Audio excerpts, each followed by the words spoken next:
সবাইকে স্বাগত জানাচ্ছি জুলফিকার স্টিল প্রেজেন্স ডিবেট টুনাইটে। আমি সোনিয়া হক আপনাদের সাথে আছি। আমরা সকলেই জানি আজকে চলতি বছরের এসএসসি ও সমমান পরীক্ষার ফলাফল প্রকাশিত হয়েছে এবং এই বিষয়টিকে সামনে রেখেই আমরা আমাদের আজকের আলোচনার বিষয় ঠিক করে রেখেছি। শিক্ষা নিয়ে আলোচনা করতে চাই। শিক্ষার মান কমছে কেন, যদিও আজকে শিরোনাম রেখেছি, তারপরও আমি আজকে আমার সাথে এই বিষয়টি নিয়ে কথা বলতে আমার শিক্ষক মহলের সকলেই যুক্ত হয়েছেন। তাদের সাথে আমি একটু পরিচয় করিয়ে দিতে চাই। আজকে আমার সাথে যুক্ত হয়েছেন স্টুডিওতে অধ্যাপক ডক্টর মিজানুর রহমান, শিক্ষক, ঢাকা বিশ্ববিদ্যালয়, তিনি যুক্ত হয়েছেন। আমার সাথে যুক্ত হয়েছেন অধ্যাপক ডক্টর গোলাম রহমান, সম্পাদক, দৈনিক আজকের পত্রিকা, তিনিও যুক্ত হয়েছেন। স্যার, আপনাদের দুজনকে স্টুডিওতে স্বাগত জানাচ্ছি এবং সেই সাথে একটু জানিয়ে রাখতে চাই জুমে এই মুহূর্তে আমাদের আরও শিক্ষকরা আমাদের সাথে যুক্ত আছেন। আজকে যুক্ত আছেন মোহাম্মদ সিরাজুল ইসলাম, অধ্যক্ষ, collegiate school and college, Chattogram, তিনি যুক্ত হয়েছেন আমাদের সাথে জুমে।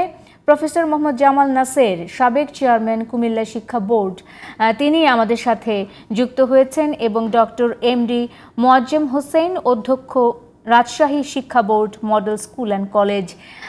আপনাদের তিনজনকেও স্যার স্বাগত জানাচ্ছি আজকে আমাকে সময় দেওয়ার জন্য। যেহেতু একটি বিশেষ দিন, এসএসসি এবং সমমান পরীক্ষার ফলাফল প্রকাশিত হয়েছে, শিক্ষার্থীদের মাঝে আমরা উল্লাস দেখেছি, কারো মাঝে ক্ষোভ দেখেছি, আক্ষেপ দেখেছি এবং সেই বিষয়গুলো নিয়ে আমরা আসলে আজকে আলোচনা করতে চাই। যদিও আলোচনার বিষয়টি রেখেছি শিক্ষার মান কমছে কেন, কিন্তু আমি শুরুতে শিক্ষার্থীদেরকে যারা উত্তীর্ণ হয়েছে সকলকে অভিনন্দন জানিয়ে আমাদের আজকের আলোচনা শুরু করতে চাই। আজকে আসলে প্রথম প্রশ্নটি আমি অধ্যাপক ডক্টর গোলাম রহমান স্যার আপনাকে দিয়ে করতে চাই। এই আলোচনাটা আমরা দেখতে পাচ্ছি যে এসএসসির যে ফলাফল প্রকাশিত হয়েছে সেখানে পাশের হার 83.04%। আপনার কি মনে হয় সন্তোষজনক? ধন্যবাদ। আমার মনে হয় দেশটা এগিয়ে যাচ্ছে, সব দিক থেকে এগিয়ে যাচ্ছে। 83% শিক্ষার্থী পাশ করেছে, এটা অবশ্যই উল্লেখযোগ্য একটি বিষয় যে এসএসসির ফলাফল ভালো হচ্ছে, ছেলে মেয়েদের, শিক্ষার্থীরা ভালো পরীক্ষা দিচ্ছে, ভালো ফলাফল করছে। তবে 80% উপরে পাশ করা তো অবশ্যই আমি বলবো যে এটি জাতীয়ভাবে এটার একটা প্রতিফলন যে শিক্ষার মান বাড়ছে, শিক্ষার প্রতি মানুষের আগ্রহ বাড়ছে এবং বিশেষ করে মানে স্কুলের যে শিক্ষা, বিশেষ করে মাধ্যমিক শিক্ষা, প্রাথমিক শিক্ষা এবং বিভিন্ন পর্যায়ের যে শিক্ষা, তাতে করে আমরা দেখছি যে উচ্চশিক্ষার হার যেমন বাড়ছে, উচ্চশিক্ষার মান যেমন পরিবর্তন হচ্ছে, একই রকমভাবে প্রাথমিক শিক্ষা এবং মাধ্যমিক শিক্ষারও মান অবশ্যই উন্নত হচ্ছে। কারণ বিশেষভাবে সরকারি নানান ধরনের অনুদান, সরকারি নানান ধরনের বিধি ব্যবস্থা এবং অবকাঠামোগত নানান বিষয়ে যে সহায়তা, সেটা কিন্তু স্কুল লেভেলে যথেষ্টভাবে কার্যকর আছে। যদিও আমরা জানি যে বিশেষ করে গ্রাম পর্যায়ে কিংবা একেবারে অজপাড়াগে অনেক জায়গায় স্কুলের খুব দৈন্যদশা, অনেক স্কুলের হয়তো প্রপার অবকাঠামোগতভাবে ততটা ভালো অবস্থায় নেই, কিন্তু তারপরেও ইন জেনারেল যদি বলা যায়, সাধারণভাবে বলা যায় যে শিক্ষা নিয়ে সরকারের যে চিন্তাভাবনা, তাতে করে যথেষ্ট গুরুত্ব দেওয়া হচ্ছে শিক্ষার প্রতি, বিশেষ করে প্রাথমিক শিক্ষা এবং মাধ্যমিক শিক্ষায়। সেটার প্রতিফলন নিশ্চয়ই হচ্ছে। আমরা জানি যে বেশ কয়েক বছর যাবৎ এই এসএসসির যে রেজাল্ট হচ্ছে তাতে পাশের হার মোটামুটি এরকমই। স্যার, আপনি বললেন যে পাশের হার বাড়ছে, পাশের হার বৃদ্ধি কি আসলে শিক্ষার মান সুনিশ্চিত করে কিনা? একেবারে করে না তাও নয়, কিন্তু কিছুটা হলেও করে এই অর্থে যে শিক্ষার তো একটা ঐতিহাসিক সত্যতা আছে, একটা ঐতিহাসিক ব্যাকগ্রাউন্ড আছে, হিস্টোরিক্যাল ব্যাকগ্রাউন্ড আছে। কারণ শিক্ষা তো রাতারাতি কোনো স্কুল কিংবা কোনো প্রতিষ্ঠানে প্রবর্তিত হয় না, এটা ধারাবাহিকভাবে এগিয়ে এসছে। সুতরাং সেখানে আমরা যদি আমাদের জীবনের অভিজ্ঞতা দিয়ে দেখি, তাহলে এই গত 60-70 বছরের যে শিক্ষার মান, সেখানে একটা সময় ছিল যে কতগুলো জেলা পর্যায়ে কিংবা থানা পর্যায়ের কিছু ভালো স্কুল, খুব হাতে গোনায় কয়েকটি স্কুলের রেজাল্ট ভালো হতো এবং সেখানে শিক্ষার্থীরা নিজেদের কৃতিত্বের সাথে হয়তো সেই স্কুলের শিক্ষকদের যোগসাজশে কিংবা তাদের সহায়তায় লেখাপড়ার একটা মান ধরে রাখতে পারত। কিন্তু একেবারে সার্বিকভাবে ইউনিভার্সালি যদি বলা যায়, সেখানে আমাদের শিক্ষার্থী সংখ্যা তো প্রচুর, এবং সার্বিক মান বলতে গেলে এই যে 80% উপরে শিক্ষার্থীরা পাশ করলো, তার মানে তো 100-র মধ্যে 80% উপরে প্রায় 82-83% ছেলেমেয়েরা তো ভালো রেজাল্ট করেছে, পাশ করে গেছে না, শুধু ভালো রেজাল্ট করেছে। এই ভালো রেজাল্ট করার কারণ হচ্ছে যে গুণগত মান অবশ্যই তুলনামূলকভাবে বেড়ে যাচ্ছে কিংবা এগুচ্ছে। এটা একেবারে 20 বছর আগের কিংবা আরও আগের সাথে যদি তুলনা করা যায়, তাহলে অবশ্যই বলতে হবে যে শিক্ষার গুণগত পরিবর্তন হচ্ছে এবং এখন আধুনিকায়ন হচ্ছে। কিন্তু যদি আমি স্ট্রে কেস হিসেবে ধরি যে কিছু কিছু সমস্যা আছে, কিছু কিছু জায়গায় বই পুস্তক প্রপারলি পৌঁছে না, কিংবা আমাদের একাডেমিক কার্যক্রম আমরা পর্যালোচনা করতে গিয়ে দেখি স্কুলের হয়তো যে বই ছাপা হয়েছে অসংখ্য ভুল আছে, কিংবা তথ্যগত ভুল আছে, বানান ভুল আছে ইত্যাদি নানান সমালোচনা, হ্যাঁ নানান ধরনের সমালোচনা কিন্তু আছে। সমালোচনাবিহীন তো কোনো সমাজ ব্যবস্থা নেই, কিন্তু এই সমালোচনার মধ্যেও আমরা দেখছি যে একটা ইতিবাচক বিষয়ে শিক্ষাক্ষেত্রে অন্তত পক্ষে বিরাজমান। আমি ফিরবো স্যার, আমি অবশ্যই ফিরবো। এই যে আপনি যে অভিযোগগুলোর কথা বললেন, পাঠ্যপুস্তকে ভুল কিংবা শিক্ষার মান নিয়ে বারবার প্রশ্ন ওঠে, অভিভাবকদের এক ধরনের ক্ষোভ আক্ষেপ থাকে, তাদের আমরা হাহাকার বিভিন্ন সময় দেখতে পাই। এগুলো কেন? শিক্ষা যদি খুব ভালো মতোই চলছে তবে এসব চিত্র কেন আমাদের দেখতে হয়? নিশ্চয় আপনার কাছে প্রশ্নটি থাকবে। আমি চলে যেতে চাই অধ্যাপক ডক্টর মিজানুর রহমান স্যার, আপনার কাছে শুরুতেই জানতে চাই 83.04% পাশের হার আপনাকে কতটুকু সন্তুষ্ট করতে পেরেছে? আচ্ছা, ধন্যবাদ। আমি প্রথমে যারা আজকে এসএসসি পরীক্ষায় উত্তীর্ণ তাদেরকে সবাইকে অভিনন্দন এবং তাদের অভিভাবকদের, তাদের শিক্ষকদের অভিনন্দন জানাচ্ছি। প্রত্যেক বছরই এসএসসি রেজাল্ট হলে এরকম একটা টক শো, একাধিক টক শো করতে হয়। একটাই প্রশ্ন, শিক্ষার মান নেমে যাচ্ছে। তো ভিতর থেকে বলি, স্যারের তো বিশ্ববিদ্যালয়ের অভিজ্ঞতা 50 বছরের, আর আমারও 42-43 বছর। এটা বাইরের লোকটা যেভাবে দেখে, আমি অন্তত মনে করি না শিক্ষার মান কমে যাচ্ছে, এটা মোটেই ঠিক না। আমাদের সব কিছুর মান ভালো হচ্ছে। আমাদের জিডিপি বাড়তেছে, আমাদের প্রবৃদ্ধি, গ্রোথ, আমাদের পার ক্যাপিটা ইনকাম, আমাদের আলুর সাইজ, আমাদের মাছের সাইজ, সব কিছু প্রোডাকশনে আমরা মানে ফার্স্ট, সেকেন্ড, থার্ড। পৃথিবীর প্রায় অধিকাংশ কৃষি পণ্য বলেন, মাছ বলেন, সবজি বলেন, এগুলোতে আমাদের অবস্থান 5 নম্বর, 7 নম্বর, 4 নম্বর, 2 নম্বর। গার্মেন্টসে we are the world runner up. তো সব দিক দিয়ে আমরা উন্নতি করলাম, আর লেখাপড়াটা নিচের দিকে গেছে। যেটা বলে it's a contradictory statement. Israeli একজন অর্থনীতিবিদ এলনাল হেল্পম্যান 2004 সালে একটা বই লিখছিল, mystery of the economic growth. আমরা বলি না এই বাংলাদেশ হলো উন্নয়নের একটা বিস্ময়, মাঝে মধ্যে বলা হয় এগুলো বিভিন্ন জায়গা থেকে। এটা কোনো বিস্ময় না, বিশ্বের কোনো ব্যাপারই না। ব্যাপারটা হচ্ছে জ্ঞানের প্রসারে, বিস্তৃতির মাধ্যমে একটা সমাজে একটা বিবর্তন হয়, আর এই বিবর্তনটাই উৎপাদনশীলতা বাড়িয়ে দেয়। আপনি 2005 সালে পরীক্ষার্থীর সংখ্যা ছিল 9,15,000, আর এইবার আমাদের পরীক্ষার্থী হচ্ছে 20,14,192 জন। 2005 থেকে 2024 সালের মধ্যে আমাদের জনসংখ্যা বাড়ছে অনলি 20%, আর এসএসসি পরীক্ষার্থীর সংখ্যা বাড়ছে 100%, 100%। তার মানে কি আমাদের, আচ্ছা এরপরে আসেন পাশের হারে যদি হয়, আমাদের 2001 সালে পাশের হার ছিল এসএসসিতে 35.22। 2005 সালে যে বছর নকল প্রতিরোধ করা হলো, এসানুল্লাহ বেলাল ছিল শিক্ষা প্রতিমন্ত্রী, তার সময়ে এসএসসি পাশ করেছে 54.10, আর এটা এখন আমরা 83.04 এসএসসি লেভেলে। বরং আমি তো হতাশ, সিলেট বোর্ডে এত কেন ফেল করলো, কারণ ওখানে প্রায় 27% ছেলেমেয়ে ফেল করছে। এটার কারণ অনুসন্ধান করার দরকার, কোনো একটা সমস্যা সেখানে আছে কিনা। আমি যেটা বলতে চাচ্ছি, এই বাইরের থেকে যেসব লোকগুলা প্রত্যেক বছর বলে এসএসসি রেজাল্ট হইলে বলে যে খালি নিচের দিকে নামতেছে, ভাই প্রত্যেক বছর যদি আমরা 1 ইঞ্চি করে নামতাম, এতে মাটির নিচে ঢুকে যাওয়ার কথা ছিল আমাদের। এই কথাটা মোটে, এই স্টেটমেন্টটা একটা মানে ঢালাও গড়োয়া একটা statement, this is not true. একজন এসএসসি, আমরা তো এসএসসি পাস করছি, আপনি পারছেন, স্যারও আছে, ওই সময় কি ইনফরমেশন ছিল স্যারের কাছে, কি তথ্য জানতো? মেবি হয়তো ওই বাংলা ইংরেজি ভাষাগত বানান বুনান গ্রামার ভালো ছিল, বাট ওনার কাছে কি তথ্য ছিল আজ থেকে 60 বছর আগে? আমার কাছে কি তথ্য, কি ইনফরমেশন ছিল, কি জানতাম? মানে এই কথাগুলো যদি ধরেন তাহলে হ্যাঁ, আমাদের মান আরও বাড়াতে হবে। আমাদের আন্তর্জাতিক পর্যায়ে যেতে হলে, গ্লোবাল পর্যায়ে যেতে হলে শিক্ষার মান তো এক জায়গায় বসে নেই, আমাদেরকে আরও বাড়াতে হবে। কিন্তু যারা বলেন যে এসএসসি এসএসসি রেজাল্ট হইলেই আমাদের পাশের হার বেশি হলে কি হবে, আমাদের মান কমে গেছে, তাদের সাথে অন্তত ভিতর থেকে যারা, বাইরের লোকরা বলুক, রাস্তাঘাটে মুক্তমুখ যে বলুক, কিন্তু আমি একজন শিক্ষক হিসাবে 42 বছর শিক্ষকদের অভিজ্ঞতা বলতেছি, এটা মান মোটেই কমে নাই, বরং মানে যেই সকল জিনিস আমরা চিন্তাই করতে পারতাম না, সেই ক্রিয়েটিভিটি, সৃজনশীলতা অথবা ইনফরমেশন প্রসেস করা, ইনফরমেশন মানে অ্যাকুমুলেট করা, জোগাড় করা, এগুলোর যে স্পিড, গতি আমাদের ছাত্রদের এখন আছে, এটা কল্পনাও করা। এটা কি শুধু প্রাথমিকের ক্ষেত্রে নাকি স্যার? আমরা যদি বলি হায়ার এডুকেশন, যারা বিশ্ববিদ্যালয় লেভেলে, এরাই তো হায়ার এডুকেশনে আসছে, এই ছাত্ররাই তো হায়ার এডুকেশনে আসছে।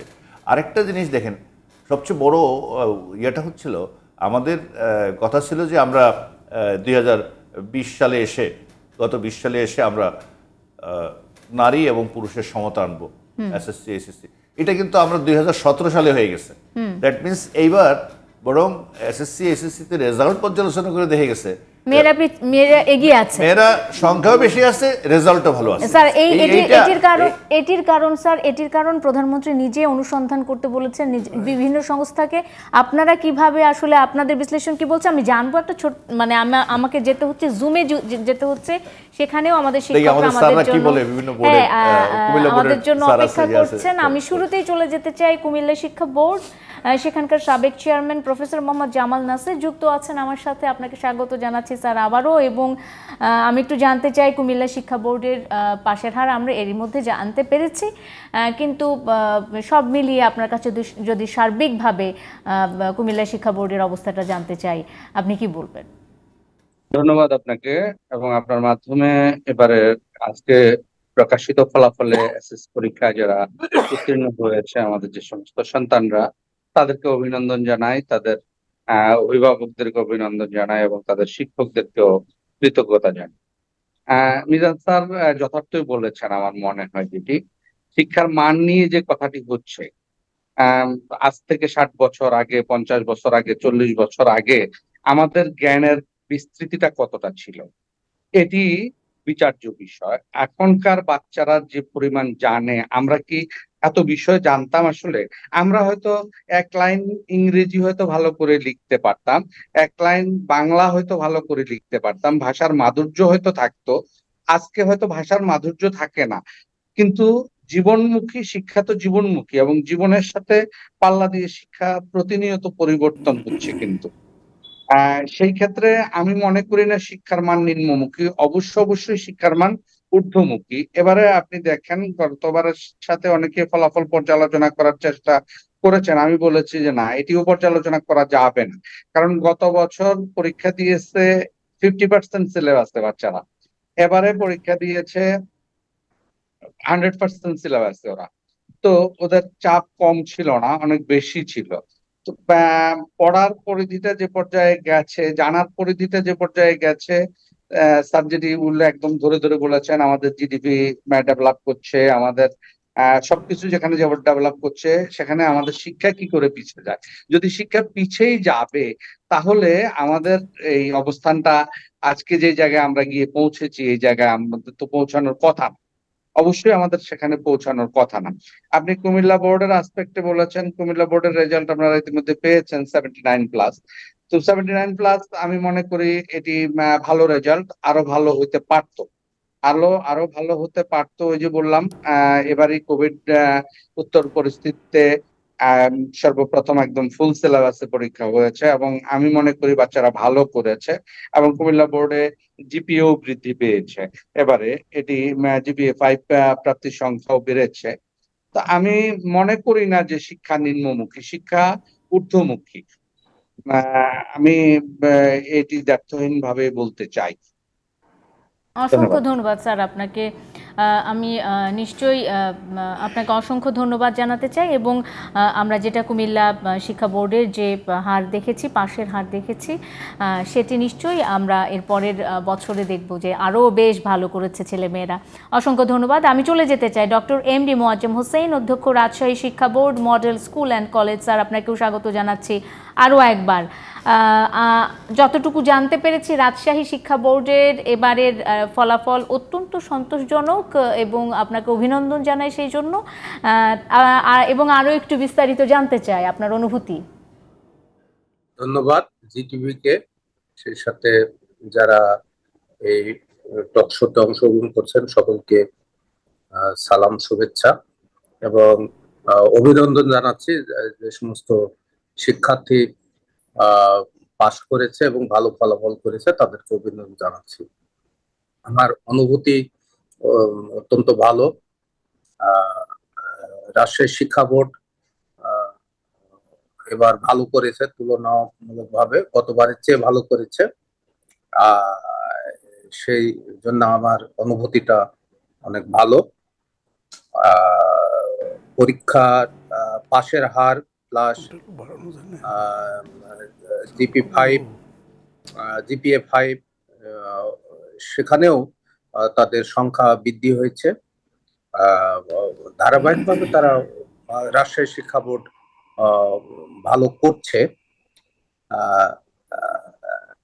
আর শিক্ষার মান নিয়ে যে কথা হচ্ছে, আসলে আমরা এখন বিশ্ব আঙ্গিকে আমরা দেখছি।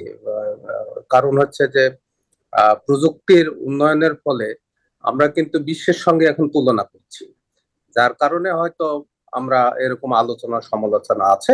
তো সামগ্রিকভাবে আমরা কিন্তু ধারাবাহিকভাবে উন্নতি করছি, এই ব্যাপারে আমাদের মনে হয় কোনো দ্বিমত নেই।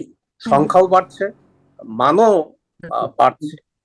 হয়তো প্রত্যাশাটা বেশি হচ্ছে মানুষের, মানে সবারই প্রত্যাশাটা বেশি, যার কারণে এই সমালোচনা কিছুটা আছে, আলোচনা সমালোচনা। স্যার, একটু যুক্ত করি শিক্ষা ব্যবস্থা নিয়ে অনেকেরই অনেক রকমের দ্বিমত আছে, অভিযোগ আছে। শিক্ষা ব্যবস্থায় কোনো ত্রুটি কিংবা কোনো কমতি আপনার বিশ্লেষণে বা আপনার পর্যবেক্ষণে ধরা পড়ে কিনা, আপনার মতামত কি? শিক্ষা ব্যবস্থাটা আসলে মানে ত্রুটি, সেটা শিক্ষাবিদ যারা আছেন, যারা অভিজ্ঞ আছেন তারা বলবেন। ত্রুটি বলতে আমরা তো একটা পরীক্ষা নিরীক্ষার মধ্যে দিয়েই যাচ্ছি। ইতিপূর্বে তো আমরা সৃজনশীল একটা শিক্ষা ছিল, তার আগে ছিল এক ধরনের, আবার নতুন করে আমরা শিক্ষা পদ্ধতি নিয়ে আসছি। পৃথিবীর সঙ্গে একটা তাল মিলিয়ে আমাদের শিক্ষা ব্যবস্থাটাকে উন্নত করার জন্য ভবিষ্যতে যে চতুর্থ শিল্প বিপ্লবের সঙ্গে আমরা কিভাবে তাল মিলিয়ে চলতে পারি, সেই বিবেচনায় কিন্তু আমরা নতুন করে শিক্ষা মন্ত্রণালয়, সরকার সেই বিবেচনা নিয়ে কিন্তু নতুন শিক্ষাক্রম চালু করছেন। আমরা কিন্তু একটা ইয়ার মধ্যে দিয়েই যাচ্ছি, একটা মানে চেষ্টার মধ্যে দিয়ে যাচ্ছি।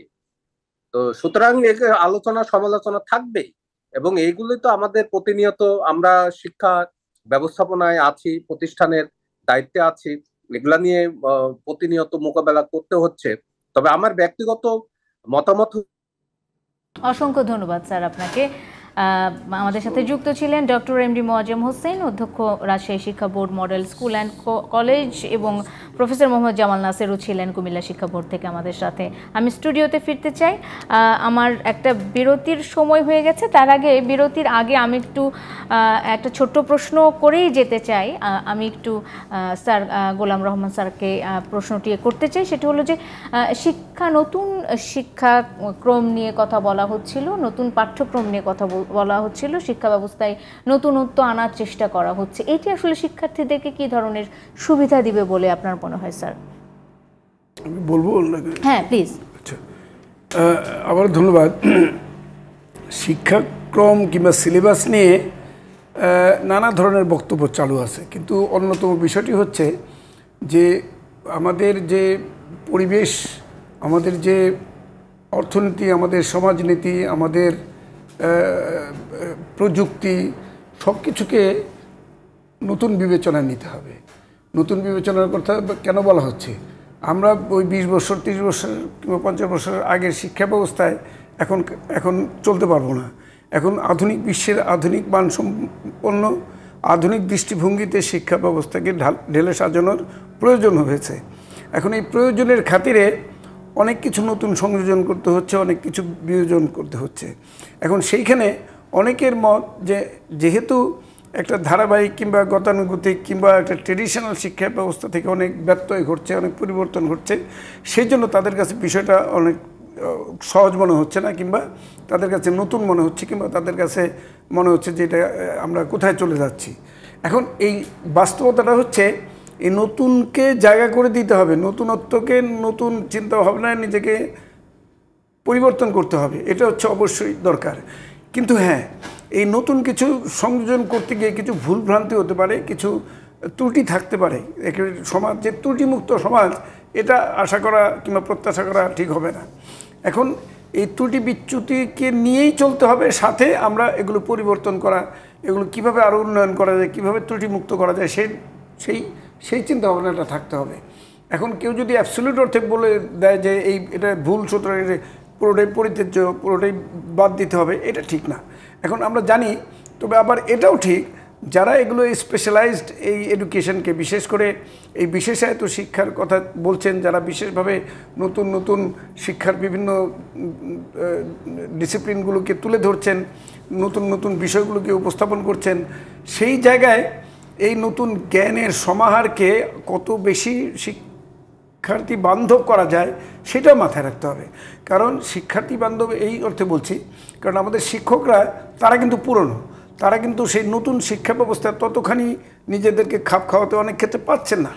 সুতরাং তাদের প্রশিক্ষণের দরকার আছে, তাদের আপডেট হওয়ার দরকার আছে, তাদের ট্রেনিং নেওয়ার দরকার আছে। শিক্ষার্থীরা কিন্তু কোমলমতি, তারা কিন্তু খুব সহজেই এই চেঞ্জটা কিন্তু, এই পরিবর্তনটা কিন্তু তারা অ্যাকসেপ্ট করতে পারেন, গ্রহণ করতে পারেন। সুতরাং এই যে নতুনকে গ্রহণ করা, এটা কিন্তু আধুনিক একটা চিন্তা ভাবনা, আধুনিক দৃষ্টিভঙ্গি। আর সুতরাং যদি ট্রেডিশনাল চিন্তা ভাবনা নিয়ে আমি চলতে থাকি, তাহলে আমি আধুনিক কিংবা নতুনকে আমি নিতে পারবো না। মানে আমি যদি একটু বলি স্যার, করোনাকালীন আমরা যেটা দেখেছি, শিক্ষকরা যখন অনলাইন ক্লাস নিতেন তখন অনেক শিক্ষক এই অনলাইন ক্লাসটা নিজেরাই বুঝতেন না, এবং এর ফলে দেখা যেত তো বেশিরভাগ সময় স্টুডেন্টরা সেই ক্লাসগুলো মিস করতো। মানে আমি আমার ব্যক্তিগত অভিজ্ঞতা থেকে আসলে বলতে বাধ্য হলাম, সেক্ষেত্রে শিক্ষকদেরও এক ধরনের প্রশিক্ষণের দরকার আছে। নিশ্চয়ই বিরতির পর এসে আমি আমার অতিথিদের কাছ থেকে আরও প্রশ্নের উত্তর জেনে নেব। দর্শক থাকুন আমাদের সাথে জুলফিকার স্টিল প্রেজেন্টস ডিবেট টুনাইটে। বিরতির পর স্বাগত আরেকবার। দেখছেন Zulfiqar steel presents debate tonight. Sonia Haque আপনাদের সাথে আছি। শিক্ষার মান কমছে কেন আলোচনার বিষয় রেখেছি, এবং আজকে এই বিশেষ দিনটিকে মাথায় রেখেই এই শিরোনাম আমরা ঠিক করেছিলাম। আমি এখন এই মুহূর্তে চলে যেতে চাই জুমে, সেখানে আমার অতিথিরা আমাদের সাথে ঠিক এই মুহূর্তে যুক্ত আছেন। মোহাম্মদ সিরাজুল ইসলাম, অধ্যক্ষ collegiate school and college Chattogram থেকে তিনি আমাদের সাথে যুক্ত হয়েছেন। স্যার, আপনাকে স্বাগত জানাই, এবং আজকে যে ফলাফল প্রকাশিত হয়েছে সেটি নিয়ে আপনার অনুভূতি, প্রতিক্রিয়া জানতে চাই। এবং আজকে আলোচনার বিষয় রেখেছি শিক্ষার মান কমছে কেন। আপনি কি এটা উপলব্ধি করেন, বা আপনিও কি এটা ভাবেন যে শিক্ষার মান কমে যাচ্ছে বা নিম্নমুখী? আপনার মতামত কি?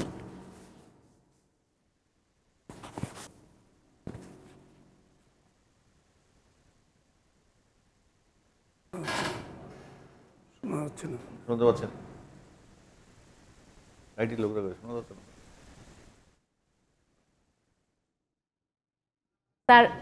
স্যার দুঃখিত, আপনার কথা আমরা শুনতে পাচ্ছি না। নিশ্চয়ই যান্ত্রিক ত্রুটির কারণে আমরা শুনতে পাচ্ছি না।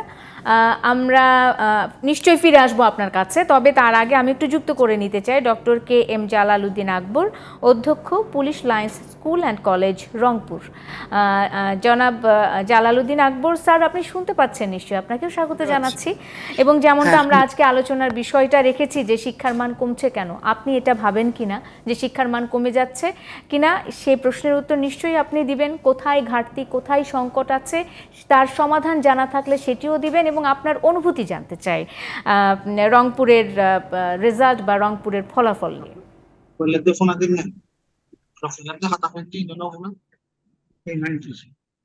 তো হ্যালো, স্যার শুনতে পাচ্ছেন স্যার? হ্যাঁ জি শুনতে পাচ্ছি। স্যার আপনি কি আমার প্রশ্নটা শুনেছেন? জি প্রশ্ন শুনেছি। প্রশ্নটা আমি কি জবাব দেবো? জি প্লিজ প্লিজ। জি তো জি স্যার। আপনার দুটো প্রশ্ন, আসলে প্রথমত শিক্ষার মান সম্পর্কে আপনি জিজ্ঞেস করেছেন, আর একটা রেজাল্ট সম্পর্কে। আমি কোনটা আগে বলবো? রেজাল্টের অনুভূতিটা আগে দিয়ে শুরু করি স্যার, তারপর আপনি প্রশ্নের উত্তর দেন প্লিজ। তা আগে রেজাল্টটা না? তো রেজাল্টটা আসলে আমি সারা দেশের রেজাল্টটা বলতে পারবো না। আজকে আমরা খুব ওই জাতীয় শিক্ষা সপ্তাহ নিয়ে খুব ব্যস্ত ছিলাম, যার জন্য রেজাল্টটা ভালো করে আমার দেখার সুযোগ হয়নি। তবে আমি রংপুর অঞ্চলের রেজাল্টগুলো দেখেছি। তা রেজাল্ট গতানুগতিক গত বছরের রেজাল্টের মতোই। আমাদের শিক্ষা প্রতিষ্ঠান বলতে গেলে প্রতিষ্ঠান, স্কুল এবং কলেজ, এটা কিন্তু একটা সুখ্যাত, মানে এই অঞ্চলের একটা ভালো নাম করা একটা শিক্ষা প্রতিষ্ঠান। হ্যাঁ, আমাদের রেজাল্ট প্রতি বছরই ভালো হয়, এবছরও যথারীতি ভালো হয়েছে আর কি। তো আমাদের রেজাল্ট যদি আমরা একটু বিশ্লেষণ করব, কি জানাবো কি কি রেজাল্ট কেমন জি হয়েছে? Please please. জি জি। তো অবশ্যই স্যার। আমাদের এবারে প্রতিষ্ঠান, স্কুল এবং কলেজ থেকে 2000 এসএসসি পরীক্ষার ফলে দেখা যাচ্ছে যে আমাদের টোটাল ছাত্র সংখ্যা ছিল 458 জন। এর মধ্যে 272 জন জিপিএ 5 পেয়েছে এবং মোটামুটি প্রায় 100% পাস করেছে আর কি। একটা সায়েন্সে একটা অবশ্য ফেল করেছে, যে ছেলেটা বাইরে থেকে এসছে আর কি, তাকে আমরা যথাসময়ে ভর্তি করিনি, দেরিতে ভর্তি হয়েছে। এনিওয়ে আমাদের রেজাল্ট ভালো। আর রংপুর একটা মোটামুটি শিক্ষানগরী, এখানে বেশ কিছু ভালো স্কুল কলেজ আছে, সেকেন্ডারি লেভেল এবং হায়ার সেকেন্ডারি লেভেলে বেশ কিছু ভালো স্কুল আছে, সুতরাং এখানে যথেষ্ট একটা কম্পিটিশন আছে। তো সেই তুলনায় সবগুলো একদম হাড্ডাহাড্ডি রেজাল্ট হয়েছে। এবং তাতে করে আমরা পাশের দিক থেকে, শতকরা পাশের দিক থেকে আমরা কিন্তু অগ্রণী, প্রথম অবস্থায় আছি বলা যায় আর কি। হ্যালো, হ্যাঁ শুনতে পাচ্ছেন স্যার আমার কথা? জি জি শুনতে পাচ্ছি। হ্যাঁ, আমরা শিক্ষার মানের যে বিষয়টি সেটি নিয়ে আচ্ছা, শিক্ষা আলোচনা মানে ছিল। এখন ফিরে যায়। শিক্ষা মানের ব্যাপারে, শিক্ষার মান এগোচ্ছে না পেছচ্ছে, এই সমস্ত বিষয়গুলো তো একটা একটা মানে খুব কি বলবো, একটা বিতর্কিত বিষয়। কেউ বলবেন শিক্ষার মান মানে এগোচ্ছে, কে বলবেন পিছাচ্ছে। তা আমি তো খুব প্রবীণ একজন মানুষ, কিন্তু দীর্ঘদিন ধরে আমার শিক্ষকতার অভিজ্ঞতা, আমি অনেক যুগ দেখেছি। সেই আপনার থেকে শরীফ কমিশন, পাকিস্তান আমলের শরীফ কমিশন থেকে বর্তমান সময় পর্যন্ত প্রচুর কমিশন হয়েছে, সেই কমিশনের রিপোর্টগুলো দেখার সুযোগ আমাদের হয়েছে। তো যাই হোক, সব মিলিয়ে এই জিনিসটা একটা খুব উত্তর নাই আমি বলবো আর কি। মানে শিক্ষার মান বাড়াকে কি বলে এটা আমাদের কাছে পরিষ্কার না, আর কমাকে কি বলে সেটাও আমাদের কাছে পরিষ্কার না। তবে শিক্ষার মান, যেমন আমাদের যুগের কথা যদি আমরা বলি, আমাদের যুগে কিন্তু এখন যেমন আজকে সারা দেশে আপনার একটা ব্যাপক সংখ্যক ছেলেরা জিপিএ 5 পাচ্ছে, গোল্ডেন পাচ্ছে, আমাদের যুগে কিন্তু সেটা ছিল না। আমাদের যুগে ওই যেটাকে আমরা first division, second division, third division বলতাম, বা লেটার বলতাম, স্টার মার্কস বলতাম, সেগুলো কিন্তু একদম মানে 1%, 2% হাতে গোনা ছিল। জি জি। তা সেইটা এখন প্রায় 90%-এর কাছাকাছি চলে যাচ্ছে।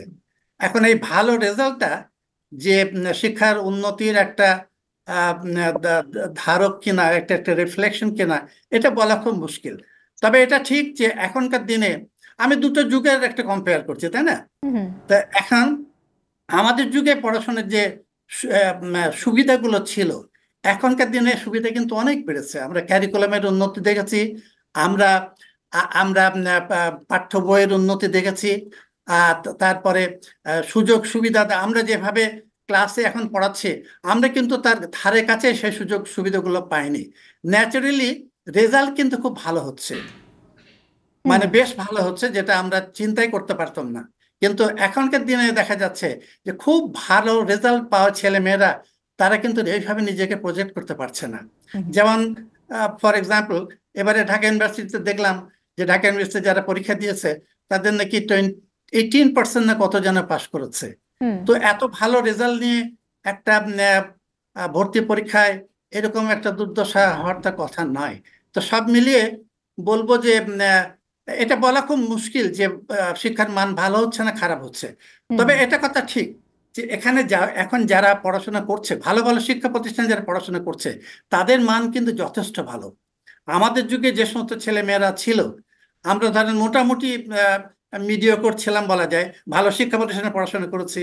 আমি রংপুরের খুব ভালো শিক্ষা প্রতিষ্ঠানে কারমিকেল কলেজে পড়াশোনা করেছি, ঢাকা ইউনিভার্সিটিতে পড়াশোনা করেছি। তো আমরা ভালো একটা সুযোগ পেয়েছি, এটা ঠিক কথায়। কিন্তু এখন আমাদের যুগের ভালো ছেলে যারা, ভালো ছাত্র ছাত্রী যারা, তাদের থেকে কিন্তু এখনকার দিনের মেধাবী ছাত্ররা কিন্তু অনেক ভালো। কারণটা কিন্তু ওইটাই যে এরা সুযোগ সুবিধা এত বেশি পাচ্ছে যেটা আমরা পাচ্ছি না। এখন নতুন ক্যারিকুলামে আমার একটু ঘুরে দাঁড়ানোর চেষ্টা করছি। আমাদের জাতীয় শিক্ষাক্রম যেটা সদ্য যেগুলো পরিবর্তিত হয়েছে আর কি, সেখানে আমরা ঘুরে দাঁড়ানোর চেষ্টা করছি। আমাদের ঘুরে দাঁড়ানোর যে লক্ষ্যটা, এটা হচ্ছে এতদিন আমরা যে পড়াশোনাটা করেছি এটা কিন্তু জীবনধর্মী পড়াশোনা ছিল না। পড়াশোনা করে যদি আমি সেটা জীবনে কাজে না, বাস্তব জীবনে কাজে না লাগাতে পারি, তাহলে তো সেটা অর্থহীন হয়ে যায়।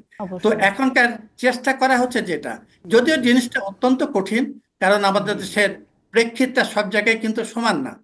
আমাদের গ্রামে একরকম, শহরে একরকম। শহরে এবার ভালো মন্দ স্কুলগুলো আছে, যারা বেশি সুযোগ সুবিধা দিতে পারছে তারা হয়তো উন্নতি করছে। তো সে সব মিলিয়ে এখন সুযোগ সুবিধা খুব বেশি বটে, কিন্তু সেগুলোকে ভালোভাবে যদি আমরা বাস্তবায়ন করতে পারি, তাহলে কিন্তু নতুন শিক্ষাক্রম যেটা, এটা কিন্তু জাতির জন্য সুফল বয়ে আনবে, কোনো সন্দেহ নেই। অসংখ্য ধন্যবাদ স্যার, অসংখ্য ধন্যবাদ আমাদের সাথে যুক্ত থাকার জন্য। ডক্টর KM জালালউদ্দিন আকবর, অধ্যক্ষ police lines school and college Rangpur থেকে তিনি আমাদের সাথে যুক্ত হয়েছিলেন। আমি স্টুডিওতে ফিরতে চাই, আমি স্যারদের কাছে আসতে চাই। আমি এই অংশে অধ্যাপক ডক্টর মিজানুর রহমান স্যার আপনার কাছে আলোচনায় চলে যেতে চাই। যেটি বলা হলো যে এত পাশের হার বাড়ছে, কিংবা GPA 5-এর সংখ্যা বাড়ছে, এবং আমরা আসলেও স্যার যেমনটা বললেন, আকবর স্যার যেমনটা বললেন, যে আমরা দেখেছি যে এবার অ্যাডমিশন টেস্টে ঢাকা বিশ্ববিদ্যালয়ে অনেক GPA পাওয়া ছাত্রছাত্রীও কিন্তু আশানুরূপ ফল তো দূরের কথা, অনেকে পাশ করতে পর্যন্ত পারেনি। এসবের কারণ আমি জালাল স্যারের সাথে একটু, উনি নিজেও ঢাকা বিশ্ববিদ্যালয়ের অ্যাডমিশন টেস্ট কাউকে পাশ করানোর জন্য নেওয়া হয় না। ঢাকা বিশ্ববিদ্যালয়ের অ্যাডমিশন টেস্টই নেওয়া হয় ফেল করানোর জন্য। কারণ আমাদের ভর্তি করবো আমরা 800 ছাত্র, আর ওখানে যখন 1.5 লক্ষ ছাত্র দরখাস্ত করছে। আর তাছাড়া আমরা ঢাকা বিশ্ববিদ্যালয়ে কাউকে পাশ করে সার্টিফিকেট দিই না, পড়তে গেলে যেরকম SSC সার্টিফিকেট দেওয়া, মার্কশিট দেওয়া হয়, তাও দিই না। আমাদের অ্যাডমিশন টেস্টের উদ্দেশ্য হচ্ছে ফেল করানো, অর্থাৎ ভালো কয়েকটাকে বেছে নেব। এই জন্য এইটার সাথে যারা মানে GPA 5 পাওয়ার পরেও পাশ করলো যারা বলে, এইটা একটু মিলিয়ে দেখতে বলবো, জিনিসটা এক জিনিস না। আমাদের অ্যাডমিশন টেস্টের ইয়েটি হচ্ছে এলিমিনেশন। এখানে পাশ কোনো না, খুবই কঠিনভাবে একটা পরীক্ষা নেওয়া হয় এবং দেখা গেল লেভেলটা খুব স্ট্যান্ডার্ড প্রশ্ন, যার কারণে এই SSC রেজাল্ট ভালো করলো কিন্তু এখানে ফেল করলো, এইটার যোগসূত্র নাই। তো সেই জন্য আমরা এই পাশ করার ব্যাপারটা এখানে নাই। যারা বলে, আমি এটা যখন আমাদের ভাইস চ্যান্সেলর ছিলাম জগন্নাথ ইউনিভার্সিটিতে, যে গুচ্ছভর্তি প্রক্রিয়া যেটা, সেখানে আমি বলছিলাম কোনো পাস নাম্বারই থাকবে না, কারণ আমার দরকার হচ্ছে সবচেয়ে ভালো কয়জনকে বেছে নেওয়া। তো আমি বলবো একদম লাস্টের জন কত পাইছে আর প্রথম জন কত পাইছে, এর মধ্যে থেকে প্রথম 10 জনকে ভর্তি করে, বাকিরা পাস করলো কি ফেল করলো কিছু যায়, পাস ফেলের কনসেপ্টটাই ওখানে রাখে নিয়ে। তো এক্স্যাক্টলি আমার মনে হয় ঢাকা বিশ্ববিদ্যালয়ে এই জিনিসটা, যে কত পাইলে পাস হবে কী হবে, আপনি তো মানে ইভেন যদি পাস না করে তাহলে তো আবার অনেক সময় নিচের দিকে এসেও ভর্তি করতে হয়, সিট তো আর খালি রাখে না। তো সেই জন্য এটা মেলানো যাবে না। আর যেটা আসলে মানুষের সাথে, আমরা তো আগের যে পরীক্ষাগুলো ছিল মুখস্থ বিদ্যা, রচনা মুখস্থ করছি, আবার মুখস্থ প্যারাগ্রাফ মুখস্থ করছি, লিখে দিচ্ছি, জার্নি বাই বোর্ড মুখস্থ করছি, অথবা এম ইন লাইফ, ওই বইয়ের মধ্যে যা আছে প্রত্যেকে একই রচনা, অথবা একটি বটগাছের আত্মকাহিনী, তারপরে একটি নদীর আত্মকাহিনী, এইগুলোই তো হরলালের বই ছিল, এইগুলোই পড়ছি আমরা, আর এগুলো লিখেই তো ফার্স্ট ডিভিশন পেয়েছি। কম সংখ্যক লোক, মানে আমার পরীক্ষার সময় পুরো কুমিল্লা বোর্ডে 8 জন কমার্স, 7 জন লোক ফার্স্ট ডিভিশন পেয়েছিল। আর এখন যারা GPA 5 পায় তারা আসলে ফার্স্ট ডিভিশন পাইছে। আগে যেটা 60% আমরা পেতাম, এরা এখন 80% ওইটা পায়। সো এটা এমন কিছু না। আর স্বাভাবিকভাবে যেটা নিয়ে মূল প্রশ্নটা, যে অনেকে নতুন যে শিক্ষা ব্যবস্থা আউটকাম বেস যে এটা চালু করা হলো, এটা কারা? জনৈক গৃহিণী, জনৈক অভিভাবক, আর ইভেন শিক্ষা তো একটা বিদ্যা, এটা সায়েন্স, এবং এটার মধ্যে রিসার্চ হচ্ছে, মানে ন্যাশনালি ইন্টারন্যাশনালি বিশেষজ্ঞরা আছে। তো বিশেষজ্ঞরা যেই একটা স্থির জায়গায় থাকতে পারে না। শিক্ষণ পদ্ধতি সব কিছু বদলে গেছে। আপনি যখন প্রথম মোবাইল ফোনটা যখন আপনার কাছে আসছিল, মনে আছে প্রথম মোবাইল ফোনটা কীরকম ছিল? নোকিয়ার মোবাইল ফোন। আর এখন মোবাইল ফোন কি সেই অবস্থায় আছে? তো লেখাপড়ো কি একই রকম ওই বোর্ডের মধ্যে আর ব্ল্যাক বোর্ড আর ইয়ের মধ্যে থাকবে? এটার মধ্যে পরিবর্তন আমাদের আনতেই হবে। আর এই আউটকাম বেস লেখাপড়া এগুলো মালয়েশিয়া আরও 10-15-20 বছর আগে চালু করছে। আমরা তো মাত্র শুরু করলাম, আমাদের অনেক বিলম্ব হয়ে গেছে। মাঝখানে আবার আমরা কেন বলা হয় অন্য জিনিস নিয়ে সময় নষ্ট করছি। এটা আরও আগে হওয়া উচিত ছিল। তবে সমস্যাটা হচ্ছে আপনাকে না, জালাল স্যার যেটা বললেন, আসলে আমাদের স্কুলগুলোর মধ্যে বিরাট বড় ধরনের বৈষম্য আছে। শহরের বড় স্কুল, গ্রামের স্কুল, এগুলোতে অবকাঠামোগত বৈষম্য আছে। যদিও অনেক শ্রেণীকক্ষ, কম্পিউটার রুম এগুলো করা হয়েছে আস্তে আস্তে, বাট মূল সমস্যা হয়ে গেছে শিক্ষকের সমস্যা। আমাদের শিক্ষকরা এবং অভিভাবকরা আরও যেভাবে পড়ে আসছে, যে ট্র্যাডিশনাল ওই মুখস্থ করাই দিছে, আর মুখস্থ লেখছিস কিনা, কত পাইছস, অন্যরা কত পাইছে, সারাক্ষণ এই নিয়ে ব্যস্ত থাকা। তো এইটা যে চলে গেছে, এটা আমাদের মেন্টাল সেট আপের মধ্যে, আমাদের অভিভাবকদের মাথার মধ্যে, বিশেষ করে মায়েদের মাথার মধ্যে ঢুকতে হবে এটা। আদারওয়াইজ কিন্তু ওরা টেনশনে মরে যাচ্ছে যে আমার ছেলে কি হবে, ওই ফার্স্ট ডিভিশন পাবে কিনা, সিজিপিএ পায়। এই ব্যাপারগুলো আসলে একটা মানে এক্সপেরিমেন্ট, অথবা বলবো যে এটা স্যার এটা কি আসলে এটা কি স্বাভাবিক না? কারণ এত পাশের হার, এত ছেলে মেয়ে, সেখানে যদি তার সন্তান সেইভাবে রেজাল্ট করতে না পারে, তাইলে তার ভবিষ্যৎ অন্ধকার। সে ভালো চাকরি পাবে না, ভালো কর্মসংস্থানের ব্যবস্থা হবে না। আচ্ছা, এই যদি চাকরি পাওয়ার সাথে রেজাল্ট, ভালো ছাত্র, এগুলোরও কোনো সম্পর্ক নেই। মানে রেজাল্টের কোনো সম্পর্ক নেই। এবং 1920, বৌতোষ ব্যানার্জি কলকাতা বিশ্ববিদ্যালয়ের ফার্স্ট হয়েছিল, 3 বছর বেকার ছিল, 1 টাকা করে বেতনে চাকরি করছে।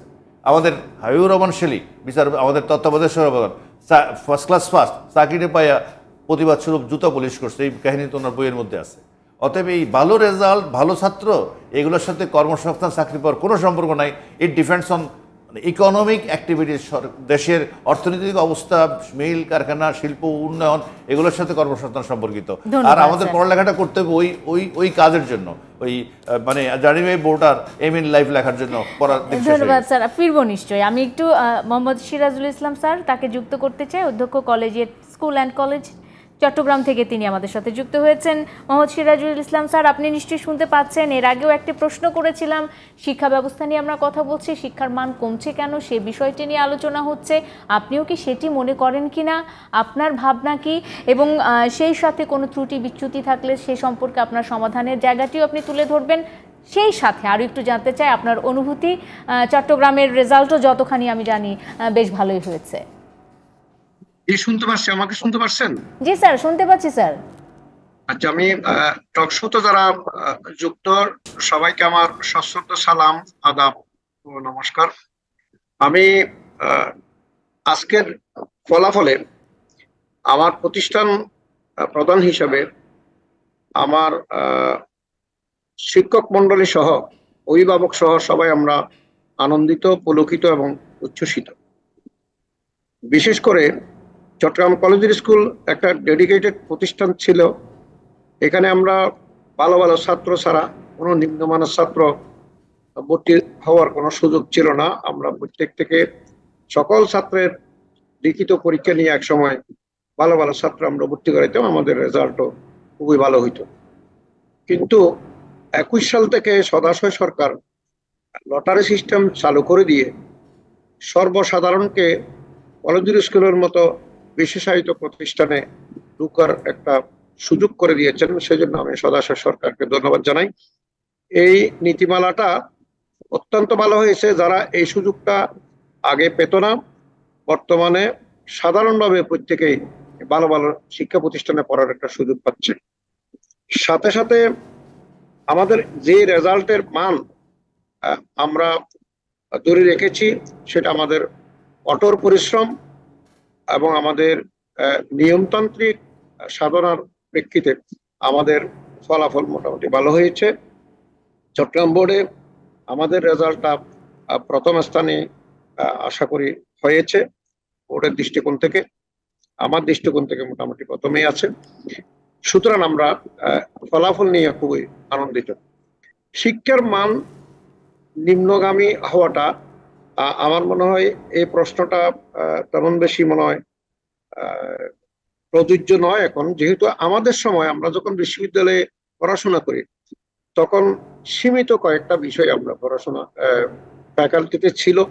বর্তমানে শত শত বিষয় সৃষ্টি করা হয়েছে এবং সেই অনুপাতে দেশে অনেক জায়গায় অনেক বিষয় সৃষ্টি হয়েছে যেগুলো আমাদের দেশের উন্নয়নে সব জায়গায় অবদান রাখতেছে। তাহলে আমাদের সময় আমরা নির্দিষ্ট কয়েকটা বিষয়ে পড়াশোনা করে নির্দিষ্ট জায়গায় শুধু অবদান রেখেছি।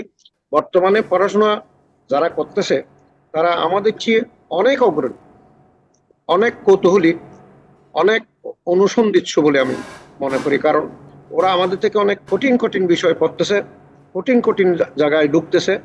সুতরাং শিক্ষার মান নিম্নগামী বলাটা মনে হয় সমীচীন হবে না, বরং এখন শিক্ষার মান অনেক ঊর্ধ্বমুখী বলে আমার মনে হয়। অসংখ্য ধন্যবাদ স্যার আমাদের সাথে যুক্ত হওয়ার জন্য। আপনাকে আজকে সময় প্রায় শেষের পথে, এর জন্য আপনাকে এখানেই ছাড়তে হচ্ছে। অসংখ্য ধন্যবাদ স্যার। মোহাম্মদ সিরাজুল ইসলাম, অধ্যক্ষ collegiate school and college Chattogram, তিনি যুক্ত হয়েছিলেন আমাদের সাথে। অধ্যাপক ডক্টর গোলাম রহমান স্যারের কাছে ফিরে আসতে চাই। স্যার, একটা বিষয় একটু জানার ছিল, সেটি হলো শহরের বুকে আমরা প্রায়ই দেখি যে একেবারে ব্যাঙের ছাতার মতো এখন অনেক বেসরকারি স্কুল কলেজ তৈরি হয়েছে, প্রতিষ্ঠিত হচ্ছে, এবং এটির সাথে আসলে সরকারি কলেজ এবং স্কুলের পার্থক্যটা কি? শিক্ষাক্রমে কোনো পার্থক্য আছে কিনা? আমরা শহরে দেখি যে কিছু কিছু স্কুল ব্যাঙের ছাতার মতো গড়ে উঠছে, বিশেষ করে কিন্ডারগার্টেন স্কুল, প্রাথমিক স্কুল ইত্যাদি। কিন্তু এগুলোর মান নিয়েও নানান ধরনের প্রশ্ন আছে। কিন্তু শিক্ষার চাহিদাটা যে আছে, ডিমান্ড যে আছে, সেই ডিমান্ডটাকে কিন্তু আন্ডার স্কোর করার কোনো সুযোগ নেই। শিক্ষার যে ঢাকা শহরের মতো শহর কিংবা অন্যান্য বড় বড় শহরগুলোতে যে পরিমাণ, যে সংখ্যায় ছেলেমেয়েরা স্কুলে ভর্তি হতে আসে, অনেক ভালো ভালো স্কুলে তারা ভর্তি হতে পারে না এবং প্রচুর শিক্ষার্থীরা বাদ পড়ে যায়। তাদের আর কোনো উপায় থাকে না, যে কোনো ছোটোখাটো স্কুল, যে কোনো স্কুলে তাদের ভর্তি হতে বাধ্য হয়। এখন এই যে স্কুলের মানগুলো নিয়ে এক ধরনের প্রশ্ন আছে। সবগুলো স্কুলে সমানভাবে মেধার বিকাশ হয় না এবং সব যে শিক্ষা গ্রহণ পদ্ধতি কিংবা যারা শিক্ষক আছেন তারাও পর্যাপ্ত সেই জ্ঞান সম্পন্ন না, কিংবা সেই আজকাল যে আধুনিক শিক্ষার সাথে আধুনিক টেকনিকও তাকে আত্মস্থ করতে হবে, তার জানতে হবে। নতুন বিষয় আসে, নতুন চিন্তাভাবনার সাথে শিক্ষা প্রদান করার যে ব্যবস্থাটা, সেটাও নতুন করে করতে হবে। সেই বিষয়গুলো তাদের মাথায় রাখতে হবে। সেই জায়গাটার আমার মনে হয় কিছু কিছু ঘাটতি আছে এবং সেই জায়গাটা যদি অ্যাড্রেস করা যায় তাহলে আমাদের যে সার্বিক শিক্ষার মান অনেক বেশি উন্নত হবে। এবং যে সমস্ত জায়গায় সীমিত অবস্থায় ছাত্ররা ভর্তি, অর্থাৎ অত বেশি সিট নাই, যে কারণে প্রচুর শিক্ষার্থীরা ভালো স্কুলে ভর্তি হতে পারে না, ওই যে ভালো স্কুলে ভর্তি হতে পারে না, যে স্কুলগুলো ভালো মানের নয়, সেই স্কুলগুলোকে স্পেশালি একটা ক্যাটাগরি করে তাদের মান উন্নয়নের জন্য শিক্ষা দপ্তর কিংবা শিক্ষা মন্ত্রণালয় তারা কর্মসূচি নিতে পারেন এবং তাতে করে হয়তো আমাদের যে প্রাইমারি শিক্ষা কিংবা মাধ্যমিক শিক্ষার যে মান, সেটা অনেক বেশি উন্নত হবে। এখন শিক্ষার গুণগত দিক যদি আমি বিবেচনা না করি, শিক্ষার গুণগত মান যদি আমি চিন্তা না করি, শুধু শিক্ষা দিয়ে তো জাতিকে উন্নত করা যাবে না। আজকাল বিশ্ববাজারে একটা যে প্রতিযোগিতা, সেই প্রতিযোগিতায় টিকে থাকতে গেলে আমাকে সেই জ্ঞানের অধিকারী হতে হবে, সেই শিক্ষার অধিকারী হতে হবে। এখন আমরা শুধু নিজের পেরিফেরিতে, নিজের ভৌগোলিক অবস্থানে থেকে আমরা খুব ভালো আছি এটা মনে করে কোনো কারণ নেই। আমাদের বিশ্ববাজারে পাল্লা দিয়ে চলতে হবে এবং সেই পাল্লায় আমাদের আউটস্ট্যান্ড করতে হবে, আমাদের উতরাতে হবে। সুতরাং সেটি যদি মাথায় থাকে তাহলে নিশ্চয়ই করে আমরা জাতীয়ভাবে নানান প্রেক্ষাপটে আমরা নানান বিষয়ে আমরা যেভাবে এগিয়ে যাচ্ছি, শিক্ষার দিক থেকে আমরা একইভাবে এগিয়ে যাব। অসংখ্য ধন্যবাদ স্যার। একটা যোগ করতে চাই, আমার মনে হয় আমাদের ইনভেস্টমেন্টটা বাড়াতে হবে। আমাদের যে শিক্ষায় যে বিনিয়োগ, ইউনেস্কো এটা স্বীকৃত হচ্ছে, it should be not less than 6% of total, মানে আমাদের যে জিডিপি না, আমাদের টোটাল যে আমাদের ইনকাম যেটা হয়, যেটাকে বলি গ্রস ডোমেস্টিক প্রোডাক্ট, আর বাজেটের হইতে হবে মিনিমাম 20%। তো আমরা এটা অনেক দিন যাবতই এটা 2%-এর বেশি উঠতে পারতেছি। আমি তো পরামর্শ দেবো আমাদের মাননীয় প্রধানমন্ত্রী অনেকগুলা মেগা প্রজেক্ট নিয়ে দেশকে তো যুগান্তকারী পরিবর্তন করছেন। এই শিক্ষাতে একটা মেগা প্রজেক্ট নিতে হবে। আমাদের মাননীয় শিক্ষামন্ত্রী অনেক বিদেশে লেখাপড়া করা, খুবই স্মার্ট লোক, উনি এগুলো জানেন। আমাদের একটা মেগা প্রজেক্ট নিতে হবে। গবেষণা হচ্ছে আমাদের মূল কাজটা হচ্ছে শিক্ষক প্রশিক্ষণ। এই প্রজেক্টটা মানে মেগা প্রজেক্ট বললেই তো ইঞ্জিনিয়াররা বিল্ডিং এর ডিজাইন নিয়ে আসবে, যেখানে ইট টাকা এটা অনেক হয়েছে, আরো হবে। কিন্তু তার চেয়ে বেশি দরকার হচ্ছে আমাদের মানসম্মত শিক্ষক লাগবে। আর শিক্ষকতাকে আকর্ষণীয় করতে হবে। গ্রামে গঞ্জে যে একটা লোক শিক্ষকতা করবে, তার লাইফ জীবনটা যাতে সে সম্মানজনকভাবে পরিচালিত করতে পারে, সেই ইনসেন্টিভ তাকে দিতে হবে। এইখানে একটা মেগা স্কুলের দরকার হলে স্কুলের পাশে কোয়ার্টার করা হোক শিক্ষকদের থাকার জন্য, মানে মেগা প্রজেক্টটা হবে, তাদের সেই সুযোগ সুবিধাগুলো একটা মেগা প্রজেক্ট দিতে হবে। আমাদের জিডিপির এই 6% এটা নাই গেলাম, অন্তত 4-5 চলে যাওয়া উচিত আমাদের খরচের। এটা মেগা প্রজেক্টটা এই শিক্ষা নেওয়া দরকার, অন্যগুলো বন্ধ করে দিই। অসংখ্য ধন্যবাদ স্যার। আরো অনেক প্রশ্ন ছিল কিন্তু সময় একেবারে শেষ হয়ে গেছে, আমি জানতে পারলাম না। আজকের মতো শেষ করতে হবে, নিশ্চয়ই অন্য কোনো পর্বে জেনে নেব আপনাদের কাছ থেকে। অসংখ্য ধন্যবাদ স্যার ডক্টর মিজানুর রহমান, অধ্যাপক doctor Golam Rahman, Mohammad Sirajul Islam, professor Mohammad Jamal Nasir, doctor MD Moazzem Hossain, doctor KM Jalaluddin Akbar, সব শিক্ষককেই আমার অসংখ্য ধন্যবাদ জানিয়ে আজকে শেষ করতে হচ্ছে। যারা এতক্ষণ ছিলেন জুলফিকার স্টিল প্রেজেন্স ডিবেট টুনাইটের সাথে, আপনাদেরও ধন্যবাদ। শুভরাত্রি।